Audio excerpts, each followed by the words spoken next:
Então foi muito importante visitar a Estrada da Vida, onde você vê os habitantes de um bairro exposto a ataques constantes e onde na estrada circula o tempo todo veículos militares para cima e para baixo russos, né? É uma ligação do front com Donetsk direta. E um lugar extraordinário que é um templo montado pelo pai Mikhail, um templo belíssimo, limpíssimo, mantido com um cuidado absolutamente extremo no meio da lama, da chuva, cuidadíssimo, e onde os militares russos fazem doações de comida e de objetos de uso pessoal para os habitantes desse bairro. Por isso que é chamado Estrada da Vida, o que é um paradoxo extremo. Depois dessa visita, a gente entrou fundo digamos, na estepe profunda do Donbass, visitando os batalhões militares. E no meio dessas visitas, eu tive finalmente a chance de ir para Mariupol, que eu estava querendo ir há 2 anos, desde quando Mariupol foi liberada em maio de 2022 pelos russos, pelas brigadas da DPR, pelos chechenos, quando finalmente eles conseguiram liberar a usina de Azovstal, que é uma das maiores usinas da Europa, que hoje está praticamente destruída e que não vai ser reconstruída.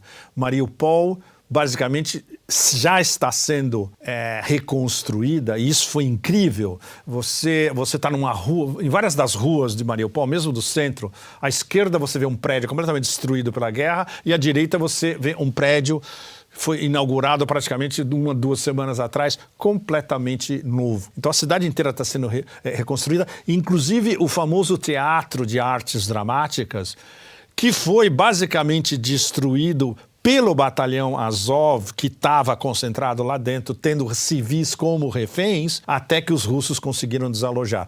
O teatro hoje é praticamente como se fosse uma relíquia grega no centro de Mariupol, rodeado de tapumes, está sendo reconstruído, e pode ser que ele não seja totalmente reconstruído e que seja reconstruído apenas uma parte para lembrar justamente para as populações atuais e futuras do que o teatro sofreu quando Mariupol ainda era dominada pelos ucranianos, especialmente pelo batalhão Azov. Eu também tive a chance de ir a um lugar absolutamente icônico em termos da grande virada de Novorossia e da liberação de Novorossia.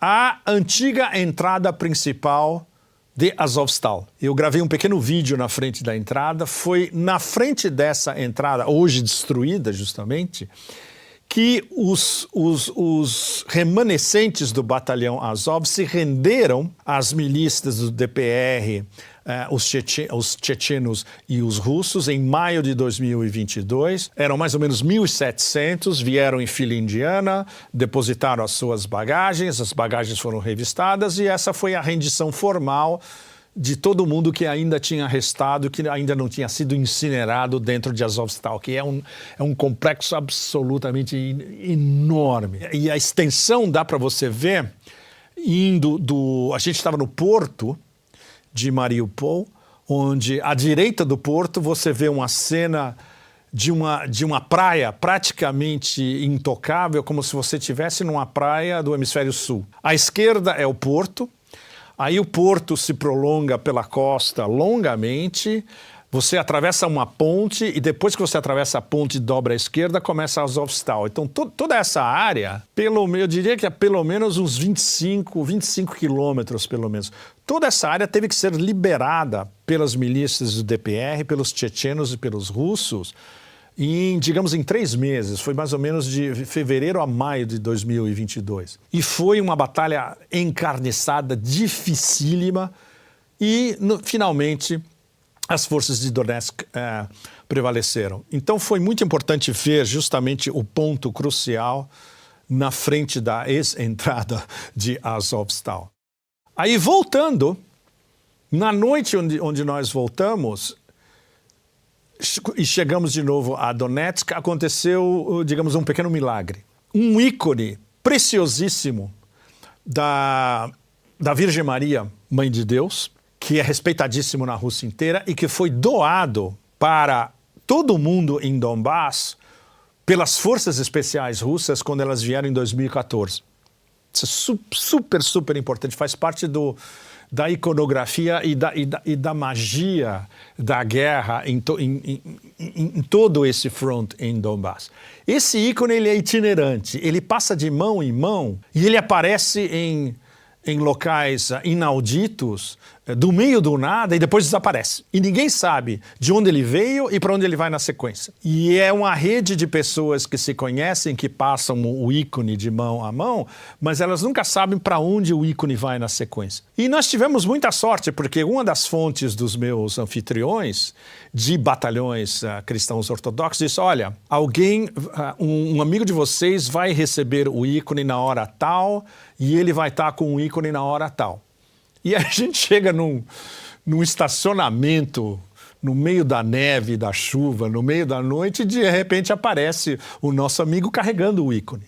Absolutamente extraordinário. Pai Igor, o bispo itinerante que estava benzendo todos os batalhões cristãos ortodoxos, ele segurou o ícone junto com o nosso amigo, eles beijaram o ícone, ficaram com o ícone durante 10 minutos e depois o nosso amigo desapareceu porque ele ia levar o ícone para um outro local que ninguém sabia qual era. E a lenda diz que esse ícone, desde que ele chegou no Donbass, ele começou a expelir mirra.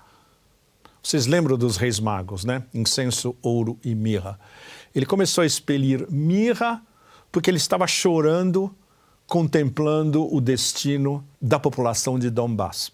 Isso criou uma lenda, evidentemente. E vários milagres se reproduziram, um dos quais esse em Mariupol. É uma lenda que faz parte de Mariupol. Um dia o ícone apareceu perto da entrada de Azovstal. 2 horas depois, os russos, as milícias da DPR e os chechenos acharam a maneira finalmente de quebrar a resistência dos neonazis dentro de Azovstal. Então isso faz parte da mitologia, do folclore e da magia da guerra também. Eles estão todos entrelaçados. Ou seja, no meio dessa viagem toda, você vê todos esses elementos se entrelaçando.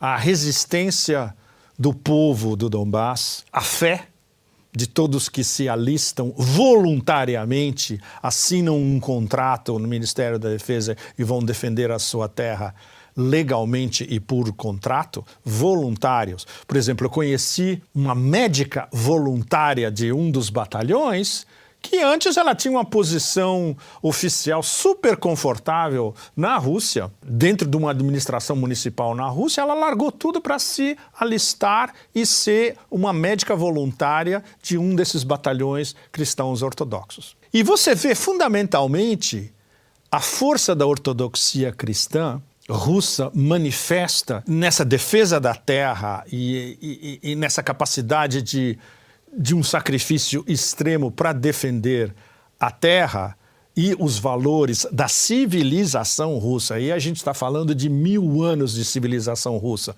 Como os 25 minutos que o presidente Putin, patrão, evidentemente, ordenou ao seu entrevistador Tucker para, pelo menos, situar o Tucker na história da Rússia, que Tucker não tinha noção nenhuma e mesmo confessou depois que não tinha ideia do que Putin estava falando. Como essa entrevista que foi vista por 1 bilhão de pessoas no mundo inteiro até agora e provavelmente mais a partir...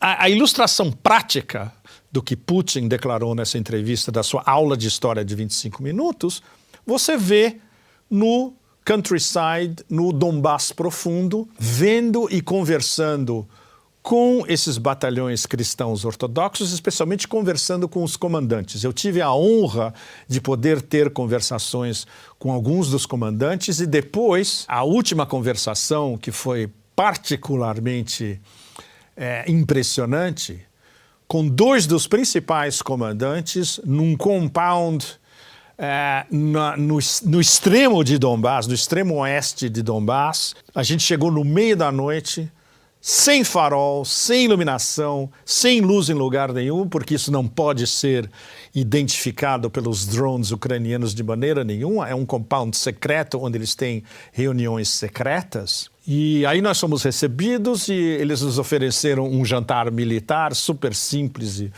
super correto.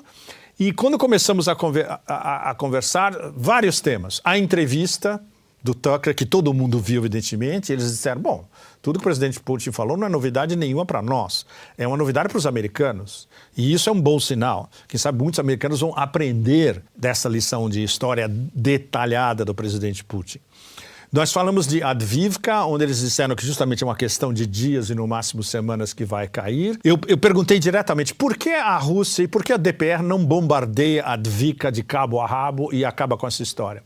E a resposta de um dos comandantes foi... Você fica estupefato, na verdade. Eles disseram humanismo. Ou seja, nós não vamos matar por matar, não só soldados ucranianos que estão lá contra a sua própria vontade, que foram obrigados a se alistar, como os últimos civis que ainda há civis em Avdiivka, que são usados basicamente pelos ucranianos como human shields, como é que chama? Escudos humanos. Conversamos também especialmente sobre espiritualidade da ortodoxia cristã. Eles me perguntaram muitas coisas, eles me perguntaram sobre catolicismo, né, apostólico romano, me perguntaram sobre o Ocidente, sobre os Estados Unidos, nós falamos de futebol, um deles era um grande fã do Barcelona na época do Messi, ele foi para o Camp Nou só para ver o Messi jogar. Então foi muito legal que teve uma interação frente a frente, porque provavelmente eu era o primeiro estrangeiro que apareceu no meio justamente do front da cristandade ortodoxa e ouvindo e vendo o que eles estão fazendo, prestando atenção e perguntando para eles o que eles estão fazendo. Muito poucos fizeram isso. Certamente o meu amigo Russell Bentley, texano do Donetsk, já fez isso e outros pouquíssimos repórteres que estão baseados no Donbass fizeram isso nos últimos anos, mas vindo de fora, muito poucos e provavelmente em vários casos me disseram, você é o primeiro. E isso graças justamente aos meus anfitriões que eles perceberam exatamente, eles me disseram, olha, a gente quis te trazer aqui para te jogar justamente no meio do vulcão para você ver com seus próprios olhos o que é a espiritualidade do cristianismo ortodoxo russo em ação. E isso foi a maior lição que eu aprendi nessa viagem, uma viagem extraordinária em todos os aspectos, que justamente foi muito interessante coincidir com a entrevista que foi vista por mais de 1 milhão de pessoas no mundo inteiro. E o fato de, no meio disso, por exemplo, na noite da entrevista, em Donetsk, todo mundo ficou acordado até 1 hora da manhã, 2 horas da manhã, porque eles queriam ver a entrevista com tradução simultânea em russo em tempo real. E na manhã seguinte, o comentário, todo mundo comentava a entrevista, evidentemente. Então, é muito difícil exprimir, eu tentei justamente numa coluna exprimir em palavras, é muito difícil exprimir em palavras algo que você sente na sua frente, face a face, que é esse componente imaterial, inexprimível, vasto, como se fosse uma tradução eslava do Tao, do equilíbrio, mas organizado dentro de uma religião fundamentalmente do oeste da Ásia. É uma derivação eslava, cristianismo ortodoxo, que passou pela Grécia e chegou na Rússia e é preservado na Rússia com um poder e uma fé e uma pureza absolutamente extraordinárias.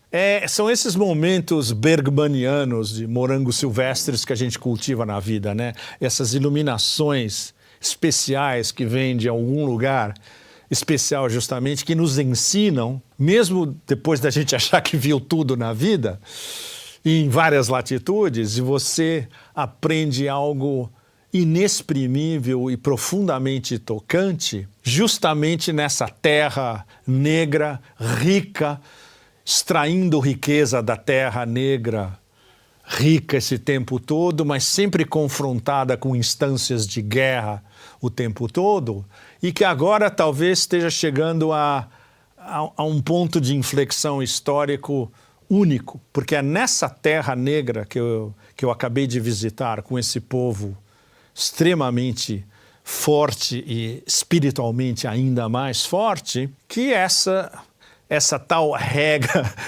essa tal ordem mundial baseada em regras do poder hegemônico, como eles nunca foram, eles nunca vão saber, eles estão morrendo afundados dentro dessa terra negra. Obrigado a vocês todos. Esse foi talvez a minha pequena tentativa de fazer um Pepe Café especial, muito especial, Donbass. Tchau, tchau.